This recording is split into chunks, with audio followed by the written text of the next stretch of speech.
Damn! Another important week with Susan and now an urgent call from the boss, thought Darwin, lifting a large suitcase with one hand and a briefcase with the other.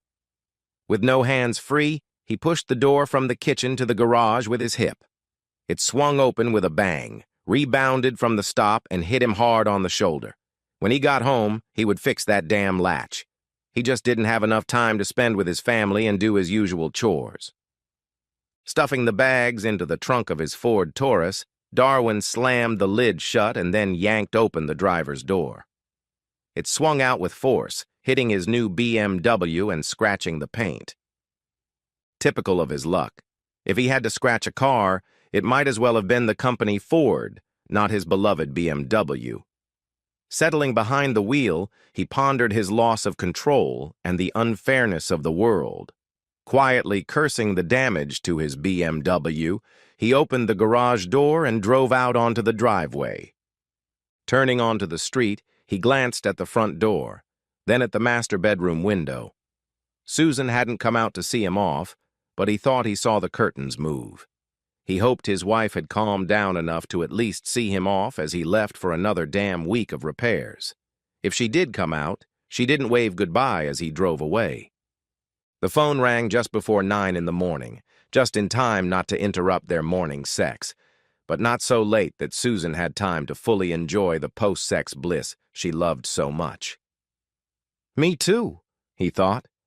Darwin had promised her a fun night out on Saturday, and tomorrow morning they were going to leave for their lake house. It was already August, and they hadn't been to the lake once all summer. She was furious. He was disgusted, and the equipment at the factory in Houston was on siesta. He hoped he could get it started without another week there.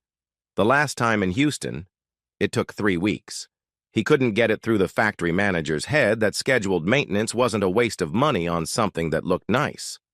Damn it, he thought. Houston in August, and my wife thinks this is some kind of pleasure trip. I should have taken her with me. This was his third emergency trip of the summer. No wonder Susan was furious. Damn it. It made him angry, too. In a way, he was glad he'd missed the evening. Susan had planned it with her best friend Darla and Darla's husband. He liked Darla. She was funny and smart, and she had model looks and shiny blonde hair. Darla and his petite wife Susan, with her curly hair, made a beautiful couple. But her husband, that leech Randy, was a different story. That son of a bitch was always hitting on Susan. He did it even when Darwin was there, and he didn't seem to care that Darla was nearby.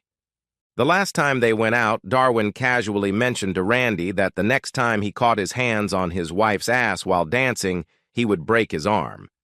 He was a big, sloppy former college football player, a defensive lineman, and he laughed at Darwin. Well, I'll be happy to show you how it's done. The thought struck him.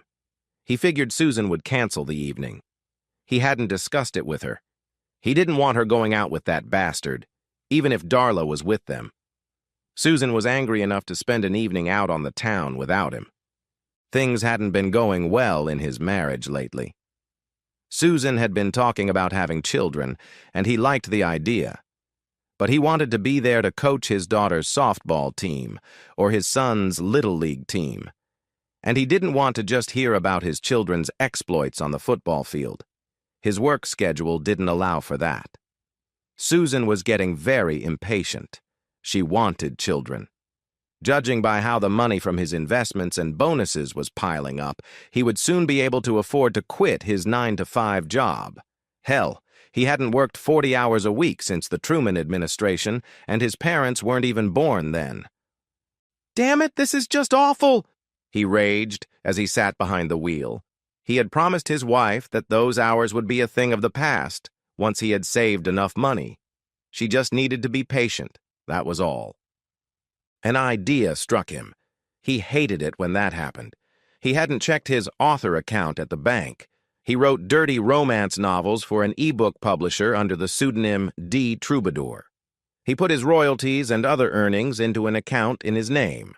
He planned to surprise Susan one day, but she still didn't know anything about it. The amount in the account was becoming impressive. Not what a real author could earn, but not bad for an amateur writing in his spare time. The money was untouched, just sitting there earning minimal interest. To tell the truth, he loved to write, even if it was hard work, but he was ashamed of the genre. He wrote novels. He liked those damn things.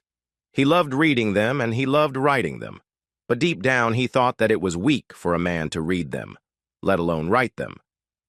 Damn, he thought, I even hid my pen name so that women would think the author was a woman. He had enough time to catch his flight. He decided to check how much money he had in his account.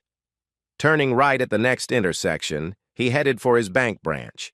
Driving through the drive-through window, he used his bank card to access his author's account. Damn! He blurted out before he could stop himself. The money had been coming in steadily, and he had accumulated a decent amount over the past year. But suddenly it had tripled. He remembered that he hadn't looked at his account since January, and his adventure novel had been published in February. Then he finished the novel he had been planning for a long time. Damn it, there was more than $350,000 there. Their investments, savings, and bank account were more, but they grew over time. It was unreal. He had enough capital to retire and live off the interest if he was careful and frugal. And he had no intention of giving up writing. As he pulled onto the road, his thoughts raced at a mile a minute. Damn it! I don't have to be in Houston until tomorrow? The only reason I'm leaving today is because of my boss's insistence. Darwin wouldn't be at the factory until late tomorrow night. He'd just be rotting in a hotel, and nothing would get done until Monday. His bastard boss just wanted to show his boss how well his department was doing. To hell with it, he said. I'm going with Susan tonight anyway. Stopping at a 7-Eleven, he called the airline from his cell phone and changed his first-class ticket to tomorrow.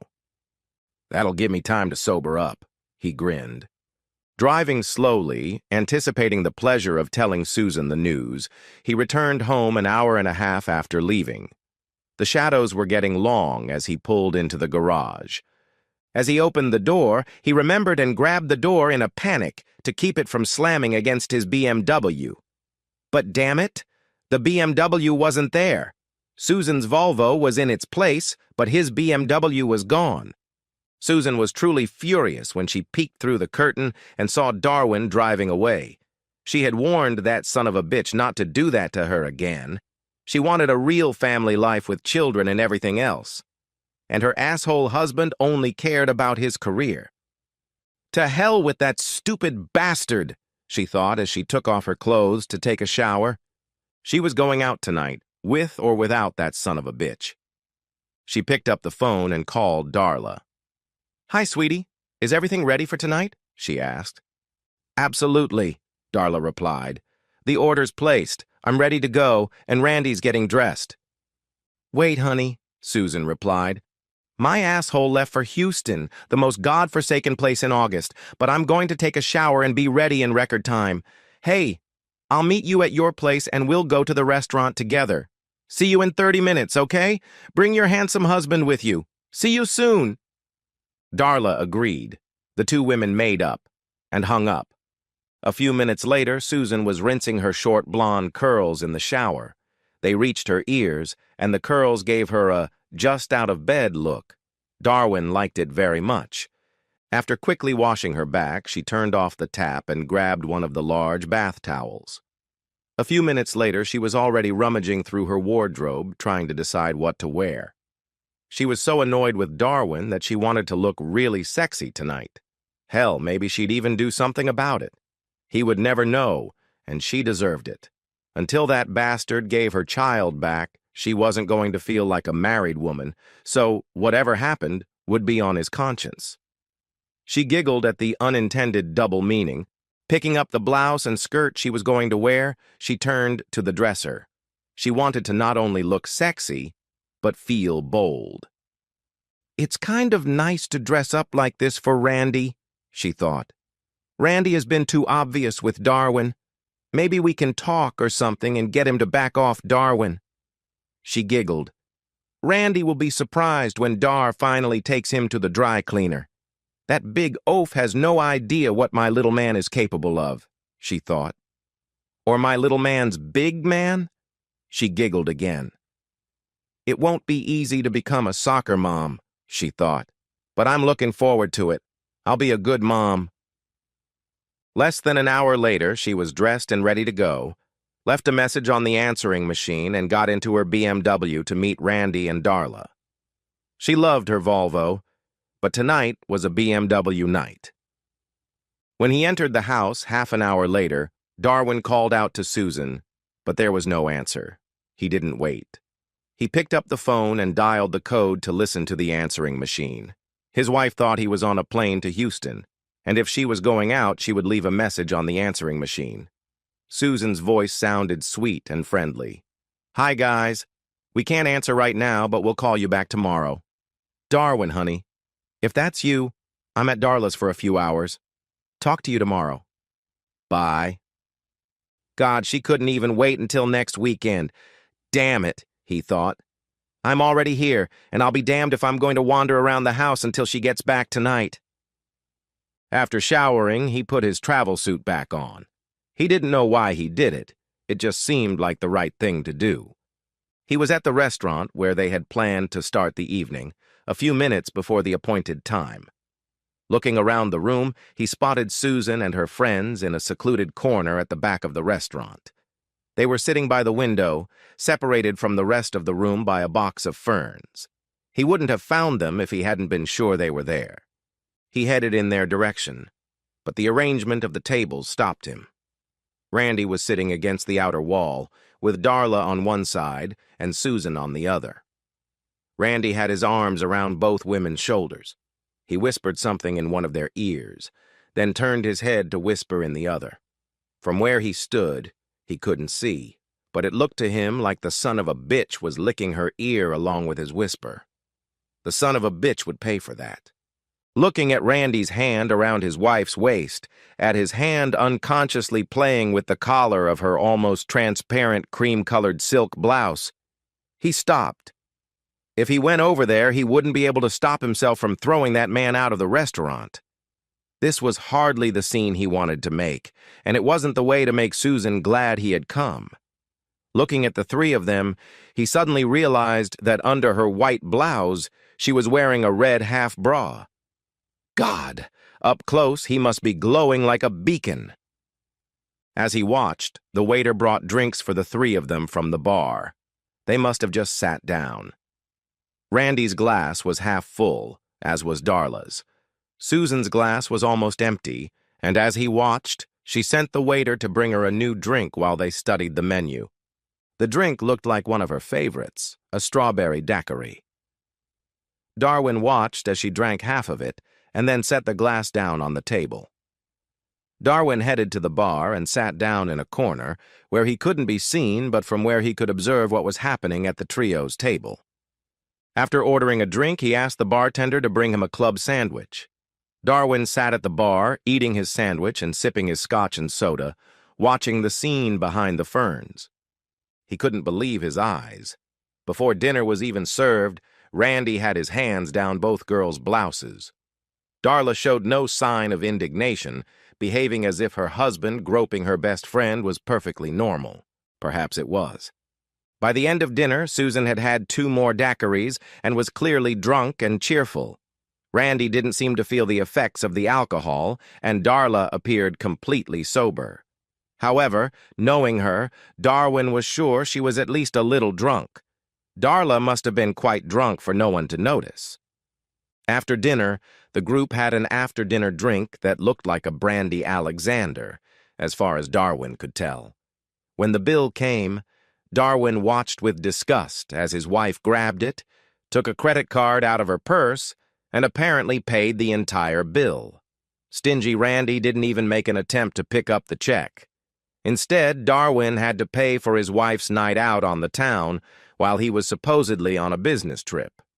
He began to wonder if this was a regular occurrence while he was sweating at work because some idiot didn't believe in lubricating the machinery. That's typical of him, Darwin thought, but he was surprised that Susan had paid the bill. At that restaurant, he would have owed more than $100. When the girls got up to go to the ladies' room, Darwin leaned over his glass, trying not to be noticed. They were giggling and having such a good time that they didn't even notice him. When they passed by, he turned to watch them leave. Darwin looked at them twice. "Damn it! Susan got rid of that red skirt last year. She said it was too tight and not proper for an older married woman and too short."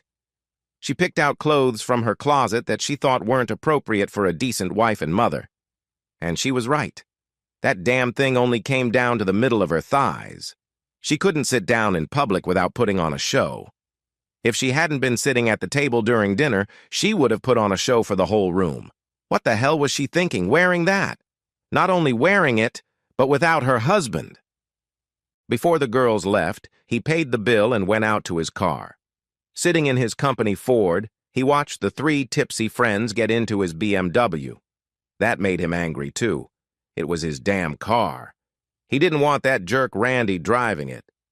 Sure enough, when the BMW pulled out of the parking lot, Randy was behind the wheel, Susan was sitting next to him, and Darla was in the back seat.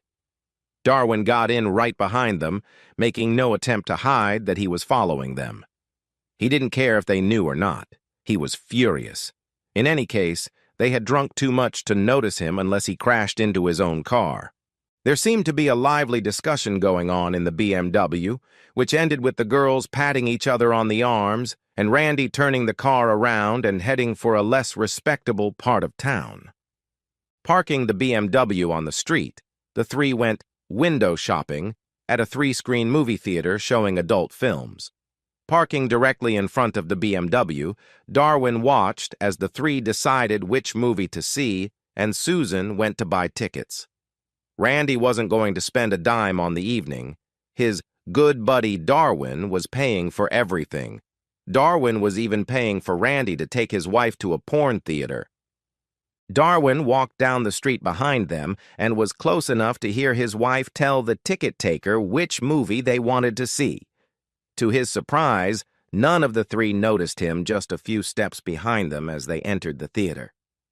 Watching Randy's hands move from one woman's ass to another in constant motion, Darwin bought a ticket for the same movie. Following them into the theater, he passed through the curtain at the door where 3 men and a baby was playing. The theater was almost empty. Paying no attention to the fact that he might be recognized, Darwin followed them through the curtain. Darla even turned around to see who was crowding behind them. But in the dark theater, with Darwin standing between her and the light, he was just a silhouette, and she didn't recognize her friend's husband. Darwin struggled to restrain himself from punching that bastard Randy and throwing both women over his knee. If it would have made any difference, he would have done so. Instead, he continued to swallow hard to keep from vomiting and stood there staring at the three in front of him. The trio stood looking around the nearly empty hall, not knowing where to sit, until Randy lifted both women's skirts and slapped their buttocks. Stopping at a row of seats about halfway down, he pushed Susan forward so she would walk in front of him. The bastard stuck his hand under Susan's skirt. Randy pulled his wife toward him, holding her buttocks under her short skirt. They stopped in the middle of the row and sat down on either side of Randy. Darwin slipped into the row behind the trio, sitting directly behind Randy. The three huddled together, the girls crowding around Randy, resting their heads on his shoulders.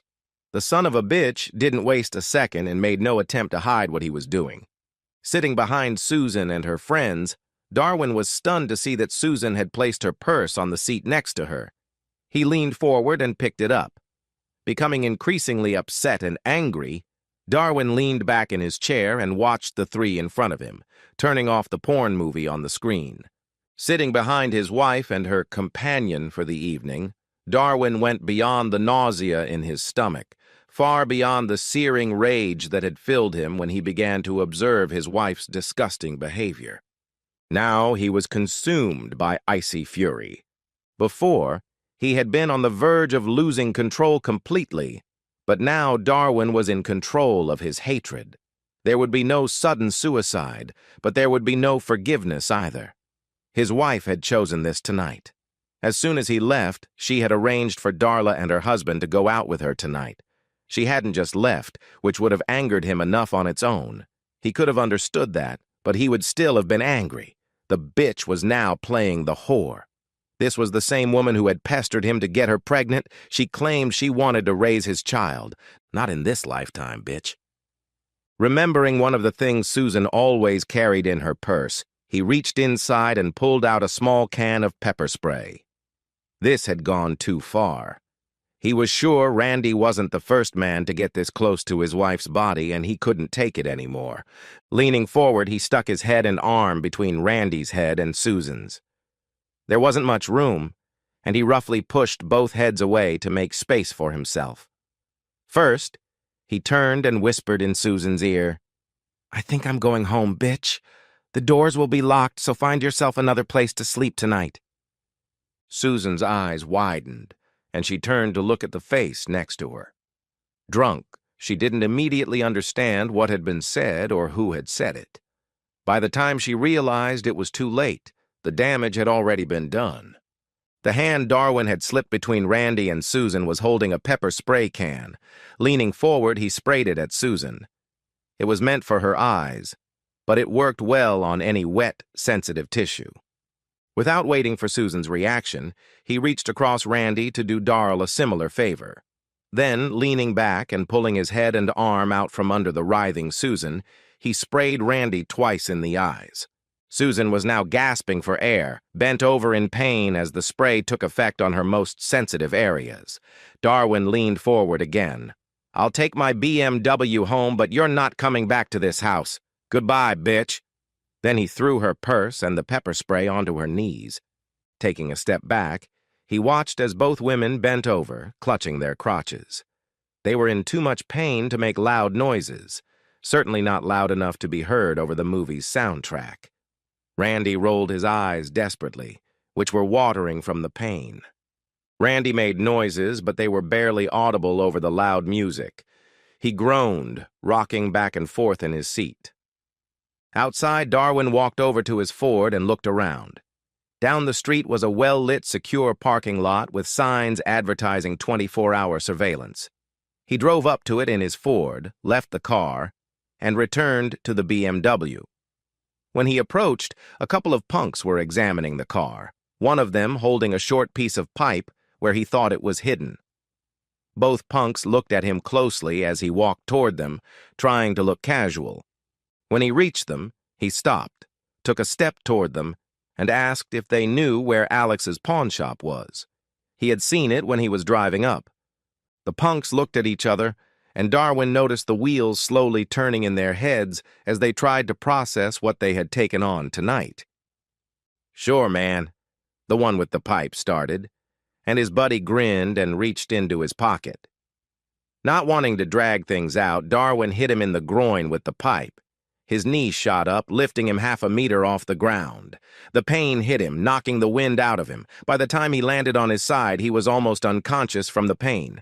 Without turning, Darwin swung his left arm, extending his fingers forward and clenching them into a fist, as martial artists do, calling it a knife. He couldn't be careful, but he hoped he hadn't killed the bastard when he hit him in the throat. When the street thug fell to the ground, his hands flew to his throat. The brass knuckles he had worn on his fists fell to the street. Darwin picked up the brass knuckles, dragged the two thugs away from his BMW, and threw them onto the sidewalk. The guy whose larynx he had broken seemed to be breathing without much difficulty, so he probably hadn't killed him.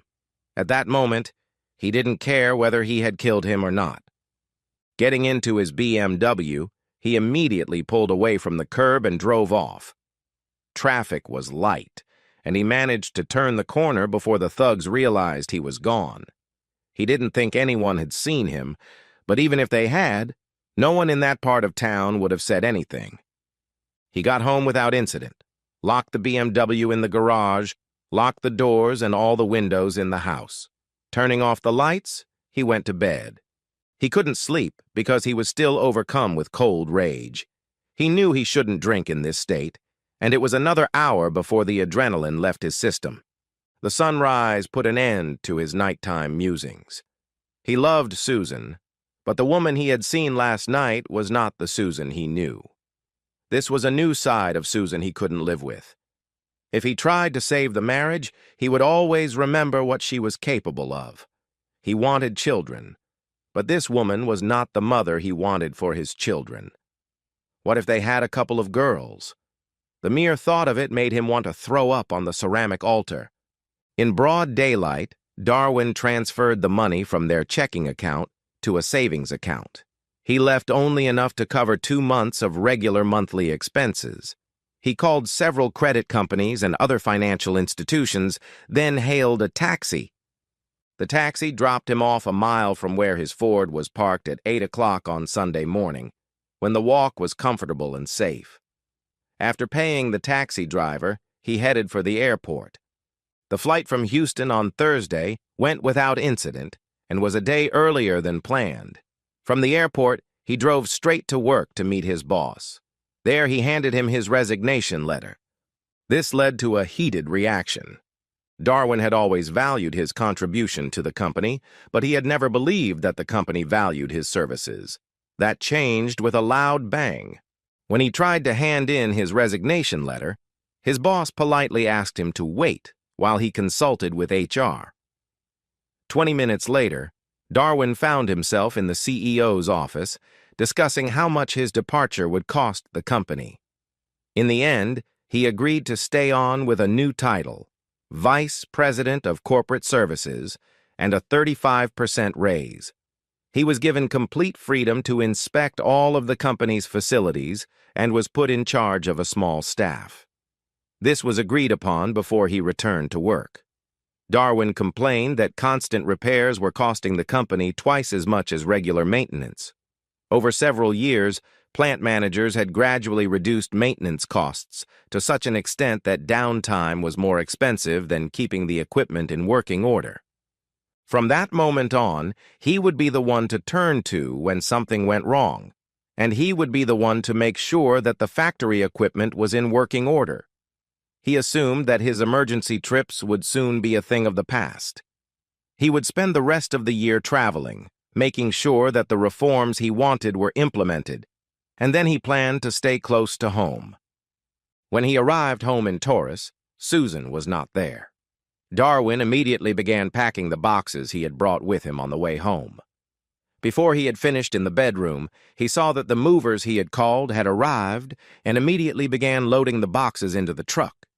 It didn't take him long to go through the entire house and gather the things he wanted to keep. He would remember this experience in the future. He used to keep everything that seemed interesting to him, but he would never do that again. By 3 o'clock, he was finished, and the truck had just pulled away when Susan pulled up in her Volvo.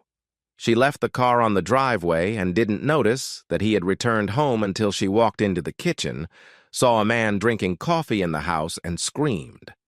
Darwin just sat there and stared at her until understanding dawned in her eyes and the tension of fear left her.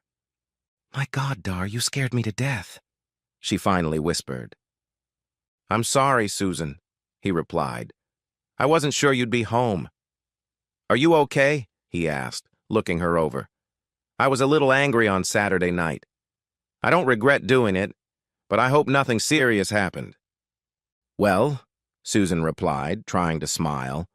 The smile came out almost sad.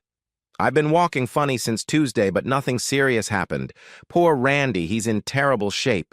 Darla says he'll be all right. For a while, the doctors couldn't tell if his eyesight was damaged."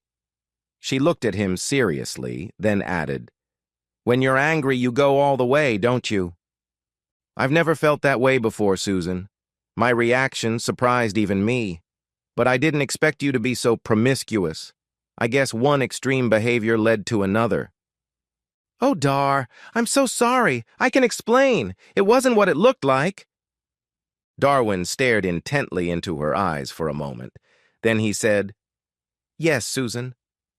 It was exactly what it looked like. She gasped and tried to interrupt him. He simply raised his hand to silence her.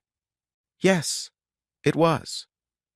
The woman I married, the woman I loved, would never have gone with another man. We won't go into details about whose husband it was or who else was with you.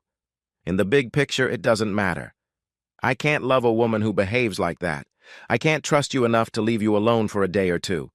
The woman I saw on Saturday night is definitely not going to be a good mother. And Susan, before you say anything, I've been watching you. This wasn't the first time you've been close to Randy. From the moment I saw you two at the restaurant, it was obvious that you two were a couple. Seems to be the word I'm looking for. Susan choked up again and tried to say something, but the words wouldn't come out. I've talked to my lawyer, Susan. The divorce papers will be mailed on Monday. Call my lawyer and give him your lawyer's name so we can get this over with. If you don't fight it, I want to make a fair settlement. I'm thinking of giving you the house, the Volvo, and a third of the money that was in our savings account when I left here on Sunday. I assume you've checked and know where I transferred the money. Raising his hand again to prevent her from interrupting, he continued. I have records of how much was in the account on Sunday, and a third of that amount will be yours. The value of the house and the car far exceeds the amount I'm keeping for myself. I'll keep the cash, my BMW, my corporate retirement account. Yes, and half of the money we get from selling the beach house. Susan, he continued, if you decide to sell this house, you can find a nice house and live on the remaining money indefinitely, if you're smart. I'm sorry I can't offer you more, but with the money you'll get, you can easily go back and finish your education. I pray that this experience will teach you what you risked with your behavior. Staring intently, and for a long time at the woman he had married, he could hardly recognize the woman he had seen last Saturday. But it was this woman, not the one he had asked to marry him, who would haunt him for years to come. He had to do it. The woman he had thought he was going to marry did not really exist. Susan just stared at him, a tear rolling down her cheek as he finished. I'm leaving.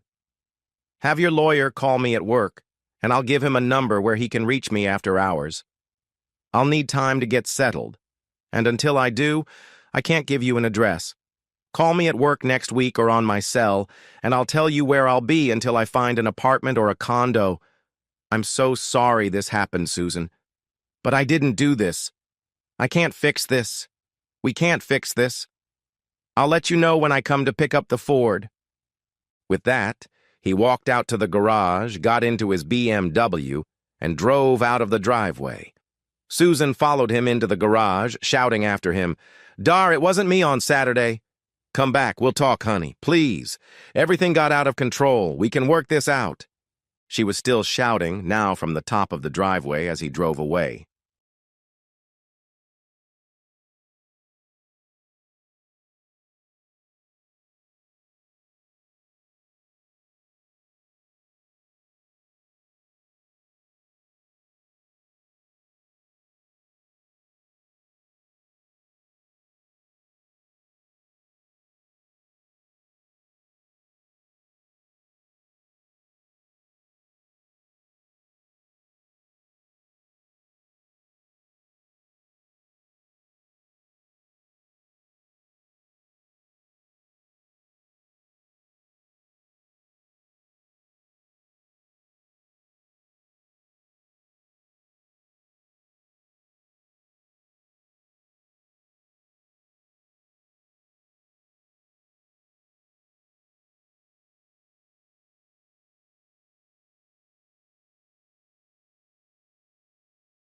Something very strange happened today, Kevin. My wife, Trudy, whom I have been married to for 18 years, said to me as we were having dinner. What was it, Mom? Our 13-year-old daughter, Cassie, asked, not letting me answer. I stopped eating and sat down, looking at Trudy with a look of concerned interest on my face. Today at lunch, when we were leaving the restaurant, a young man took a picture of me, Trudy told us. Really? I don't think you can blame him. You're a very beautiful woman and you dress very, I had to think to find the right word because Cassie was sitting at the table with us. Elegantly when you go to the office, and even more so in recent months, I replied casually and went back to my meal. Well, I like to look good at the office, but don't you think it's strange that he just took a picture of me on the street? Not really, Trudy. Think about it. This guy is probably a paparazzi or something. And he thought, wow, a beautiful woman like you, walking around in the middle of the day dressed like that. Well, that means you must be a celebrity or something, I suggested. Oh, don't be silly. Trudy, you have an almost perfect figure for a woman your age. You're always impeccably dressed and made up. Of course, people are going to think you're someone special. We think so, don't we, Cassie? Of course, Mom. You're the most beautiful mother in our school.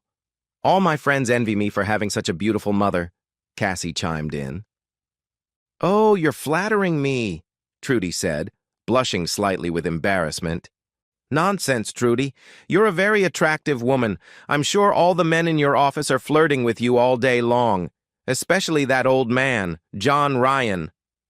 John Ryan, why did you single him out? Trudy asked, blushing, I thought, to the color of a beet at the mention of Ryan's name, but probably only slightly, compared to how she had been before. Come on, Trudy. Everyone in town knows about that scoundrel. I glanced quickly at Cassie, not wanting to call him a scoundrel in front of her, but sometimes emotions get the better of me. Damn, his reputation precedes him. What reputation? Trudy, Ryan is a womanizer, a wolf. You know that guy has more girlfriends than anyone else in town. Yes, that's true, but how would you know? You don't even know him.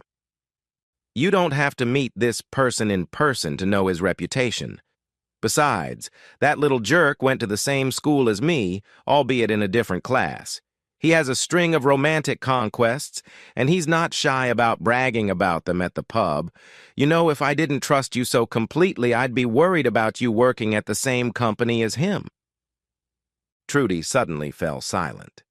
I sincerely believed that if Cassie hadn't left the TV on in the living room, we would have heard Trudy's brain working.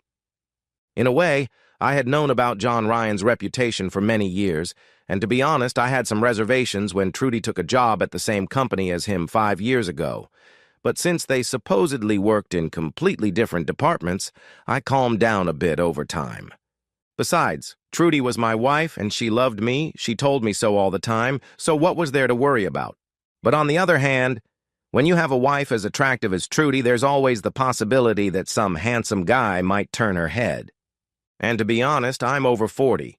And although I keep myself in shape, I'm clearly past my prime, no matter what tricks I try to turn back the clock.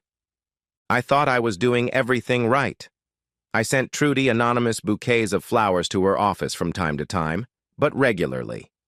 I sent her suggestive joke emails and cards, supposedly anonymous, and arranged secret dates, although I think she always knew it was me because I had to hire a babysitter in advance.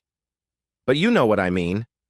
I was playing the role of the silly, loving husband, like a teenager, so that Trudy, or anyone else, would think I wasn't aging as fast as I really was.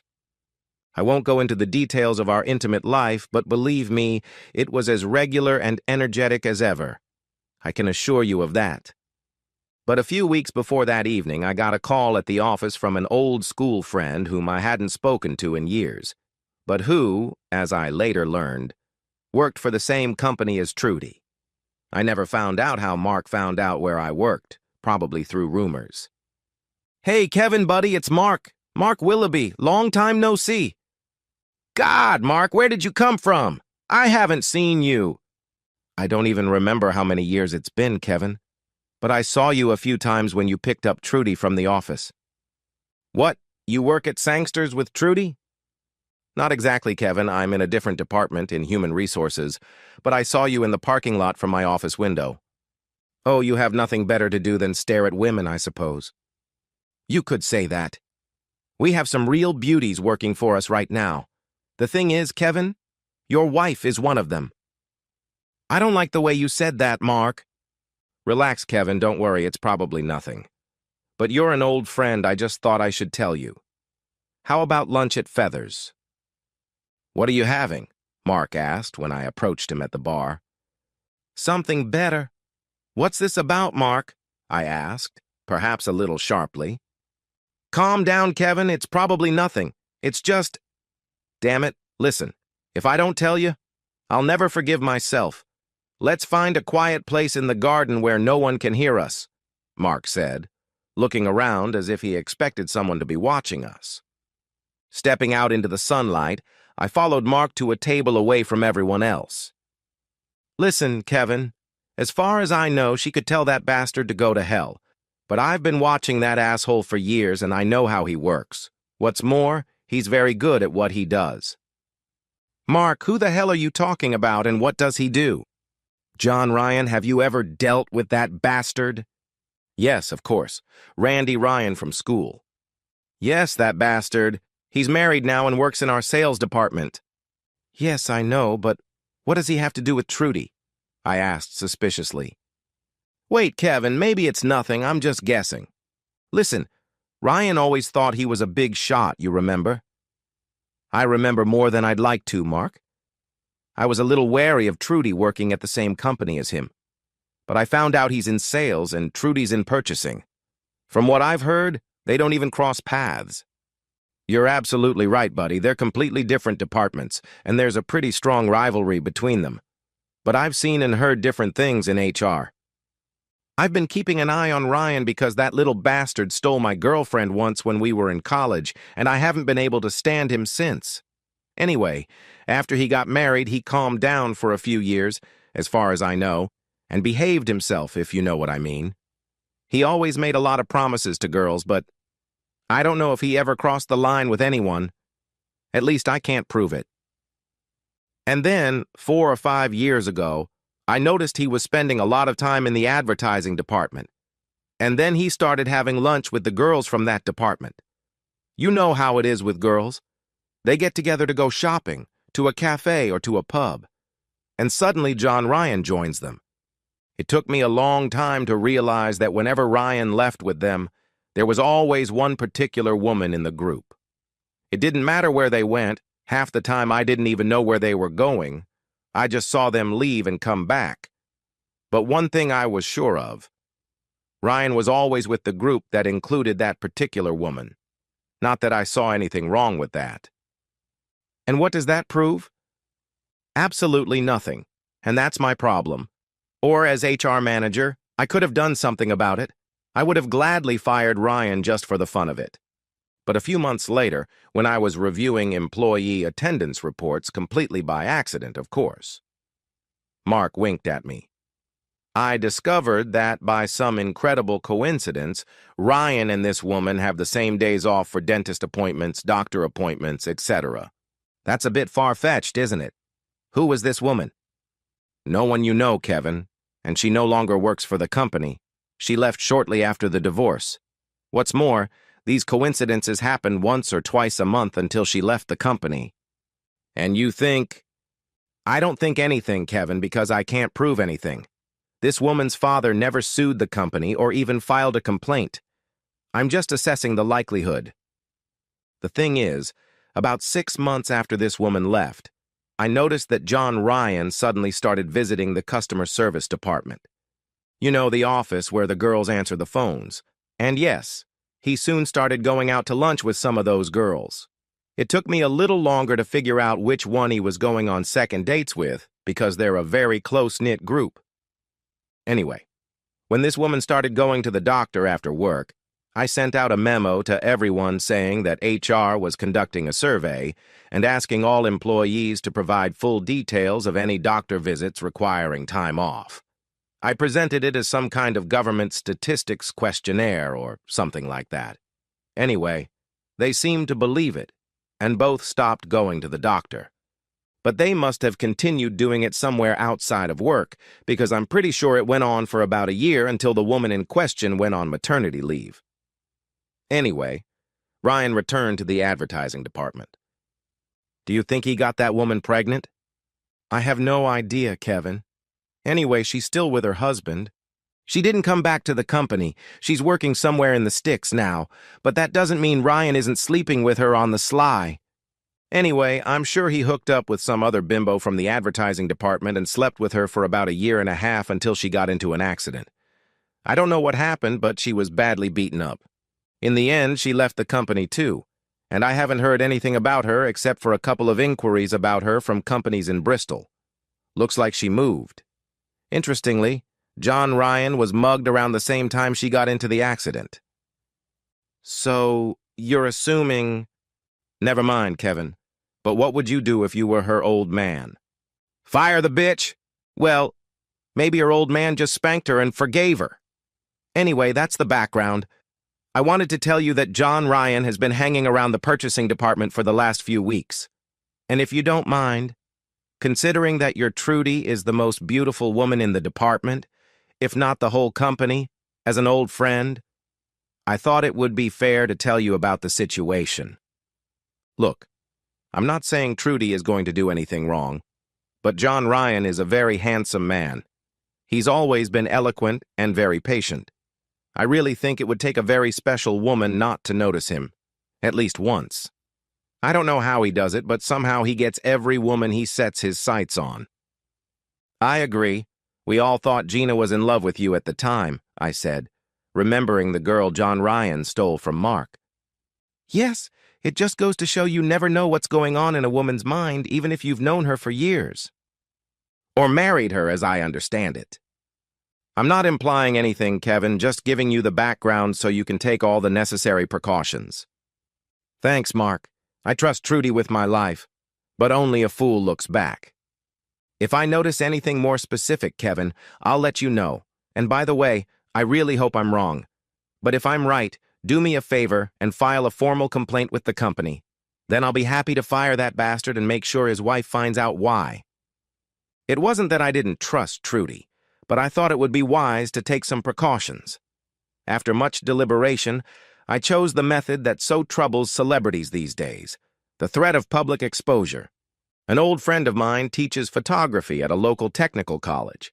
I spoke to him in private, and he assigned some of his best students to take a few candid shots of two specific individuals. Well, those paparazzi scoundrels have to learn their craft somewhere. These weren't supposed to be revealing photos or anything like that, just candid shots of two people going about their normal business, preferably in close proximity to each other. The kind of photos that paparazzi constantly take of the rich and famous. What's more, the students were visible during the shoot, but they swore to keep it a secret why they were doing it. Yes, I had to offer a hefty sum as a prize for the best photos, but I decided it was a small price to pay. When I started to implement my plan, I naturally wondered if it would work. But I decided that if John Ryan was trying to get my Trudy into bed, they'd both have to be crazy to actually commit adultery when they didn't know when the next little brat would jump out of nowhere and take a photo of them looking unattractive. Are you smiling because you like something? This young man appeared out of nowhere and took a picture of me. I felt like I was being followed, Trudy finally said. Oh, don't be so paranoid, Trudy. He's probably just a student taking pictures of the city. They're always here, haven't you noticed? I replied. Yes, I have, but this guy took my picture on purpose. And, as I've told you many times, who can blame him? You're the most beautiful woman in town. What did you expect from him? You think he took my picture just because of my looks. Why else, Trudy? Unless you were doing something illegal and he was a private investigator gathering evidence for your boyfriend's wife. I laughed loudly, as if it were a joke. But I wouldn't. Trudy, I'm joking. I would never say you were capable of that. I lied. I'm sure the guy was just a student who was struck by your natural beauty. Don't worry about it. I wouldn't say Trudy looked convinced, but she didn't bring it up again after that.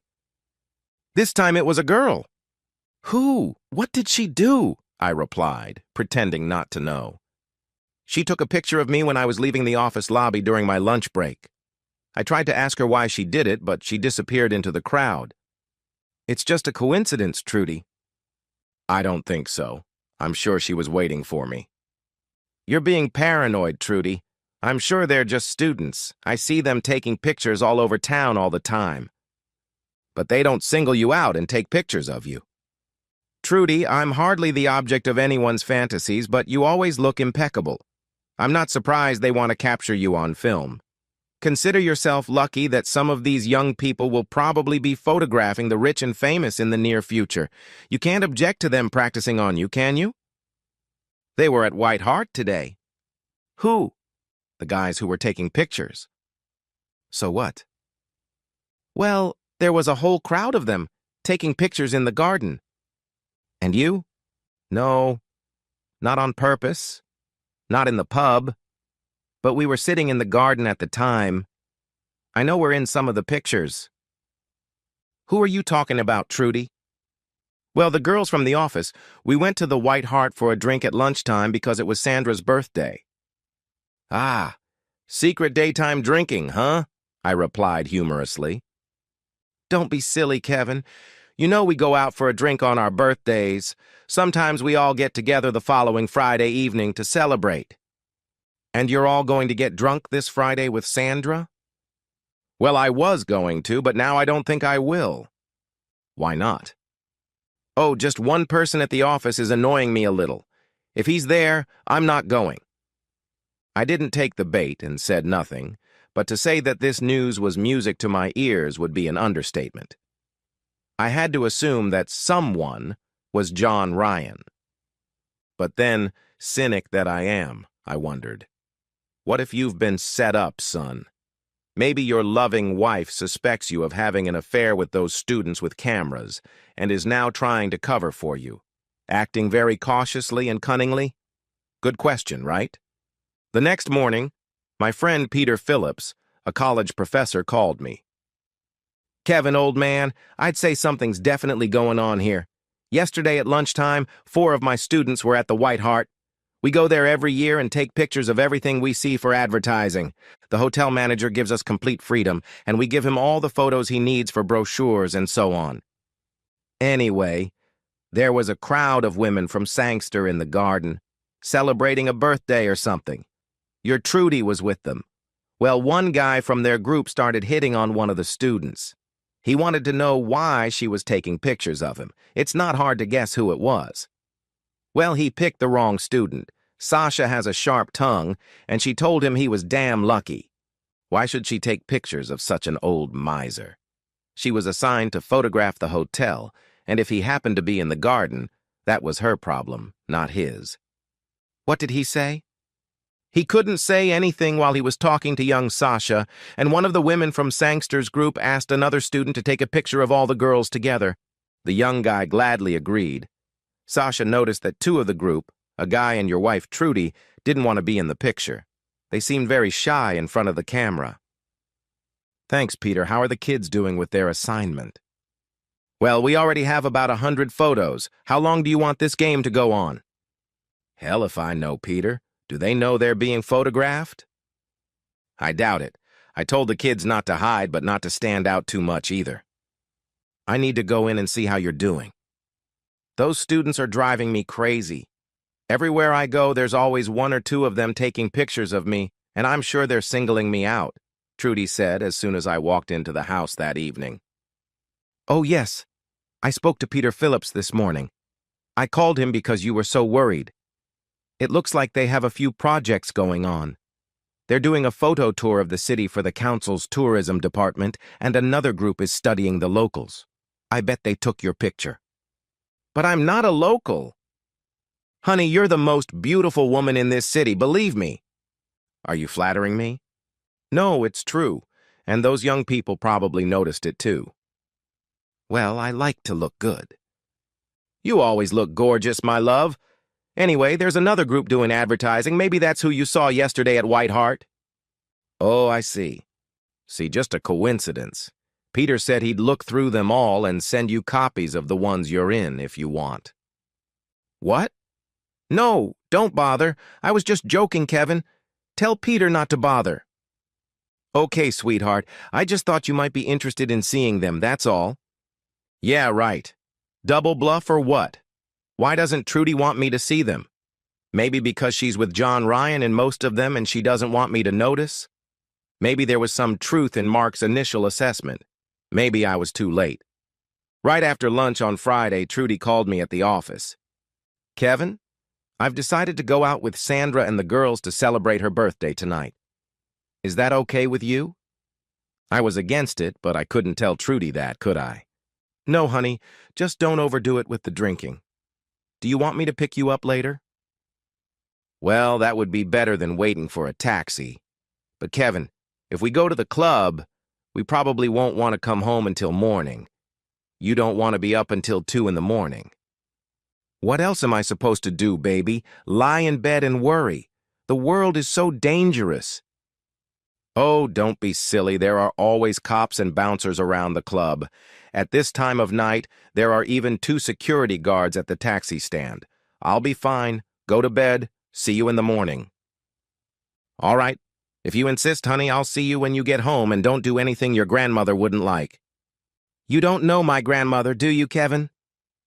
No, but I hear your mother was quite a girl in her day, so behave yourself. Like I wouldn't. See you later, sweetie. Yeah, I was upset, but there was nothing I could do. All I could do was hope that Peter's students with cameras would tell me what happened that night, and maybe their presence would keep things from getting out of hand. I was sure they would be in town because the cash prize was too big for them to pass up. And at the club, well, 2 of Peter's guys worked there every Friday and Saturday night. They roamed around the club taking pictures of the patrons, and the photos could be purchased for exorbitant prices. Although that wasn't the real reason they were there, and the club didn't have a photo lab for them. They took much better pictures of the club's patrons than the surveillance cameras, and anyone who ended up on the blacklist. To my surprise, around 9:30, I heard the front door open and Trudy walk into the living room. "You're early, dear. I hope everything's okay?" I asked. "No, everything's fine. I just didn't like it and decided to come home to my husband so he wouldn't feel lonely."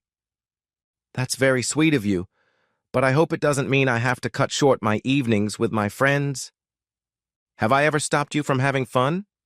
"No, but I don't want to think you're cutting your evening short for me."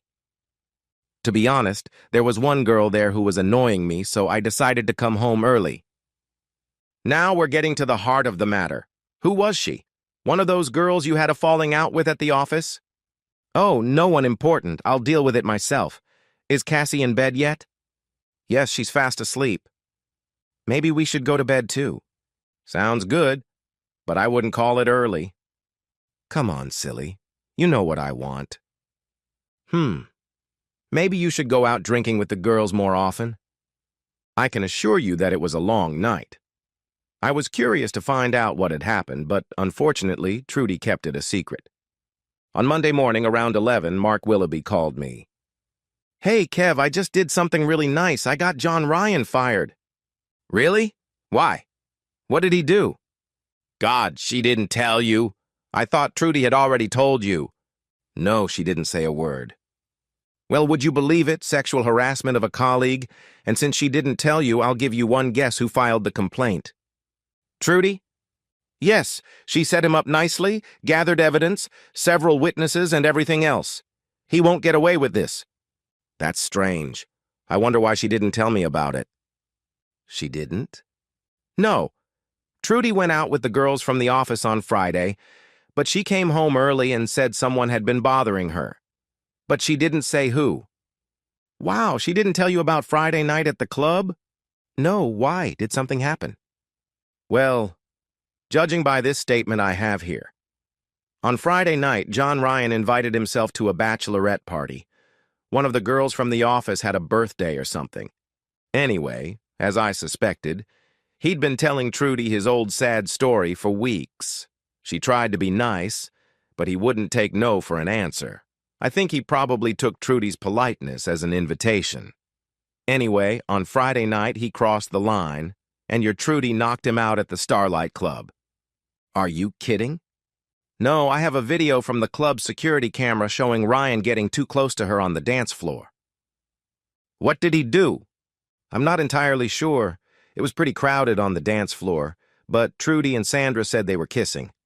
I guess that saved Trudy from having to say that the bastard tried to grope her. Apparently, Trudy punched him in the face first, then kicked him in the groin. Security pulled her off him, otherwise she could have seriously injured him. Oh my God, what's going to happen now?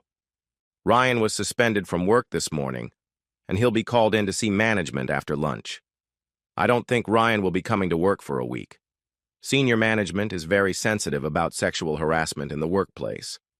But if it had happened in a nightclub? Yes, but Ryan was trying to flirt with Trudy at the office. I have a whole collection of explicit letters he wrote to her. And remember, he's a supervisor in the sales department, which means he's technically Trudy's boss, so he'll definitely be fired. It was an interesting turn of events, but I couldn't understand why Trudy hadn't told me anything about the situation. She should have confided in me. I decided that I would definitely talk to her about it soon. I didn't think it would happen that evening because we were going out to dinner with a group of friends. Cassie came along too because we had kids around the same age. Nothing formal, just dinner at one of the local pubs. We usually did this every 2 or 3 weeks. But well, sometimes life is like that, and there's nothing we can do about it. After dinner, we went for coffee and so on in the garden, and the kids went to play on the swings and other attractions. We were sitting in the garden for no more than a couple of minutes when one of the wives turned to Trudy. "So, True, how long have you been boxing?" I think everyone turned and looked at this woman, wondering what she was talking about. "Oh, I heard at the office today that True knocked out some guy at the Starlight Bar on Friday night. Rumor has it with one punch. Come on, True, tell us what happened." This question was followed by a pause that seemed significant to me. True opened and closed her mouth as if she wanted to say something, but she looked at everyone except me, as if asking someone else to answer for her. "Well, Kevin, how did yesterday's round go? Did you get as wet as we did?" One of the guys suddenly asked me, awkwardly trying to change the subject. It was his wife's question, and she suddenly looked as embarrassed as Trudy. I can't help myself. I'm a gentleman by nature, so since Trudy clearly didn't want to answer, I struck up a conversation with the guy about yesterday's downpour on the golf course. He played on a different course, but on Sundays we usually started playing at about the same time. The short drive home from the pub was completely silent. Cassie quickly picked up on the tension hanging in the car like a knife, so she also remained silent and, as soon as we entered the house, immediately disappeared into her room. "Well?" I asked as soon as we were alone. "Well?" Trudy replied cautiously. "Trudy, what the hell is going on? I knew something was wrong when you came home early last Friday. First you didn't want to go out, then you decided to go, and then you came back without even stopping by the club. Now Gloria says you hit some guy at the club. Please explain." Trudy went into the kitchen and sat down at the table. I took that as an invitation to sit across from her. "Kevin, I did some incredibly naive things, and now they've come back to haunt me," she finally said, staring at the table for a long time. God, what is she going to confess? I asked myself. Damn, after everything I've said in the past about unfaithful partners, now I'm going to have to live up to my words? Thoughts raced through my head. You know, it's amazing how quickly the brain can work through all kinds of scenarios. I imagined Trudy and I getting divorced and me taking a very unhappy Cassie away to another place. Then the picture quickly changed, and I was at home with Cassie and Trudy, and some handsome guy was taking my Trudy away to another place. What's more, Cassie even seemed happy to see this guy. To be honest, even after my suspicions, I was terrified and didn't want to hear what Trudy had to say.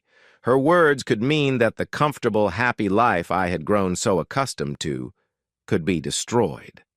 About a year ago, I started receiving very flattering letters at work. Suddenly, I realized that Trudy had started talking again. There was nothing new in them. You told me yourself that I'm beautiful. And to be honest, a lot of guys send me slightly suggestive letters and notes. It's just a little entertainment to help break up the monotony of work. However, these letters were a little different from the joke letters from guys or from you. First of all, I had no idea who they were from. The address was on Hotmail, so they could have been from anyone, even you. You know, for a while I really thought they were from you because they were so, I don't know, affectionate. Anyway, like a complete idiot, I replied to one of them asking who he was, but he didn't reply. He just sent a few more letters complimenting my appearance and what I was wearing that day. I just replied briefly, thanking him for the compliments, and then I thought they were from you. He used the same language you use when you compliment me. I never wrote you letters under a fake name, Trudy. What name did he use? Your biggest fan in the world. God, that's a long phrase. The same phrase you used in that big Valentine's Day card you sent to my office last year when you were away. Remember with the roses? Oh, damn, yes. It seems like my secret admirer saw that card somewhere in the office, but the thing is, almost everyone knew about it. The girls were shocked by such extravagance. In the end, I realized it wasn't you having fun, but then I got it into my head that I would find him. So I kept responding to his letters, thinking that eventually he would slip up. Why didn't you tell me about these letters? Yeah, how could I? Hi, sweetie. I've been writing to this guy thinking it was you, but it turns out it wasn't, especially after what was written in some of the letters. I think it's only fair to admit to readers now that for many years, I had a habit of sending Trudy racy letters at work, especially when I was away on business. And I should probably add that by racy, I mean really racy, with detailed descriptions of what would happen when I got back. Enough. Oh, what was that? Please don't ask, just remember that I thought it was you having fun again. Oh, was it that bad? And everything else? Until I realized it wasn't you. I swear I've been very chaste since then. I just wanted to find out who he was. Do you know now? Yes, on Friday night I practiced my left hook on him. I thought you said you hit him with an uppercut. Is there a difference? Listen, I just hit that bastard as hard as I could. Hey, wait. What do you know about Friday night? Mark Willoughby and I went to school together, Trudy. He called me this morning. Oh, so you know everything. No, I don't know what connection there is between those letters and what happened on Friday night, except that John Ryan is going to get fired because of you. Well, as I said, these letters have been coming for a year. Sometimes he wrote quite revealing things, but I tried not to pay attention when I realized it wasn't you sending them. I really wanted to find out who was writing them and how they knew so much about me and us. It was their knowledge of our personal moments, etc., that made me think it was you at first. But then I did something even more stupid. Oh no, what is Trudy going to confess now? I thought. To be honest, there were also some pretty explicit letters circulating in my office, and I would have been a complete hypocrite if I hadn't noticed the ones Trudy confessed to. I also understood her curiosity about who was sending them. I had been in a similar situation myself. But I knew that it was usually the she-wolves of the company who played such games. I really didn't draw any parallels between these letters when John Ryan started poking his nose into our office every other day. He told us a bunch of nonsense about the infamous feud between the sales and purchasing departments. He claimed he wanted to resolve the conflict. In fact, he did calm things down considerably. You know, the sales department always complained that we bought too much, but we girls couldn't do much about it. Almost everything depends on the negotiators. Anyway, he started coming in almost every day, and it took me a while to realize that he was spending quite a bit of time at my desk talking to me. One of the other girls noticed, and then everyone said that John, well, they said he was in love with me. I see. And what did you do? You didn't tell me about that. Kevin, I know it was a long time ago, but do you remember the last time I told you someone was trying to flirt with me? Come on, we were young and we hadn't been married that long. And we had to wander the streets of Benidorm at 11 o'clock at night looking for another hotel. Well, I didn't mean to hit him that hard. But he turned out to be the son of the hotel owner, right? So we got kicked out.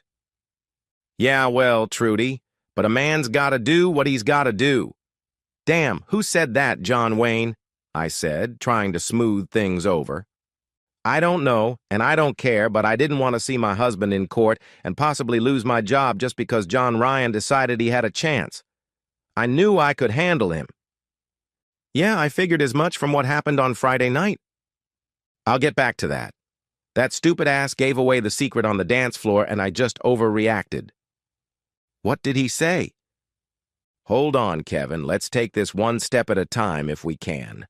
As soon as I realized John was trying to pull the old trick, I was polite and turned him down in no uncertain terms. But he responded even more insistently, and then one of the girls told me that she thought he had forced a girl from the advertising department to sleep with him. I thought, okay, buddy, if you're going to play dirty, I'll beat you at your own game. But I needed that jerk to propose to me in the office, and I needed proof. And what did you do? Well, remember that little voice recorder you thought you lost? Yeah, I bought a new one. Well, you didn't lose it, I borrowed it, but I couldn't tell you why, for obvious reasons. You left it in your desk drawer. I thought it was just a toy, and you hardly ever used it. But after a couple of days, you noticed it was gone. Well, I like to play with my toys. Yeah, right. I spent weeks trying to catch that bastard and record him making some kind of indecent proposal to me. But then, wait a minute. You said Mark was an old friend of yours, and you sometimes play golf with Peter Phillips. Those damn students with cameras were all yours, weren't they? I was just making sure they didn't steal any more of my property, I was forced to admit. I should have your head, but it's nice to know you care. You do realize that John Ryan thought his wife was behind this, right? It completely ruined my chances of catching him in the office. He became almost paranoid. So what happened on Friday night? Raspberries. Sorry? Well, remember a couple of years ago when you went away for 2 weeks and I came to visit you for the weekend? Yeah, I think I remember. Which one? Trudy sighed as if to say that that weekend should have been etched in my memory forever. The weekend you went out for strawberries and cream and found only fresh raspberries. Oh yeah, well, they weren't as romantic as strawberries, but they were very fresh. And after that, you mentioned raspberries in your letters for a long time when you were leaving and I was coming to visit for the weekend. I'm not quite sure what you're getting at, Trudy. Until Friday night, Kevin. John Ryan showed up unexpectedly and had a few too many. He asked me to dance, but on the dance floor that bastard said he'd seen raspberries in a store and that we could sneak out and have some fun. Why did you beat him up? I thought you were going to record him. Kevin, we usually eat strawberries with cream. Ryan could only have found out that you replaced the strawberries with raspberries that evening if he read our private emails. When I realized that, I got very angry and beat the bastard up. From what Mark told me this afternoon, I learned that John Ryan's laptop had a list of almost all the company employees and their email passwords. That bastard read all the emails, especially mine. Oh yeah, Mark and the computer guy invited me to watch them delete all the emails John Ryan had saved on his computer this afternoon. Oh, some of the ones I wrote to you were pretty accurate. Don't tell me I was blushing like a crab the whole time. I don't know if that computer guy read the emails I sent to you or Ryan when I thought you were cheating on him. Anyway, he ran some special program and assured me that they can't be recovered. Unfortunately, they have to keep the letters Ryan sent me and my replies in case they're needed as evidence. I don't know how long I sat there going over all the information Trudy had given me in my head. To be honest, maybe I was thinking about where I could get some fresh strawberries at such a late hour. Life goes on.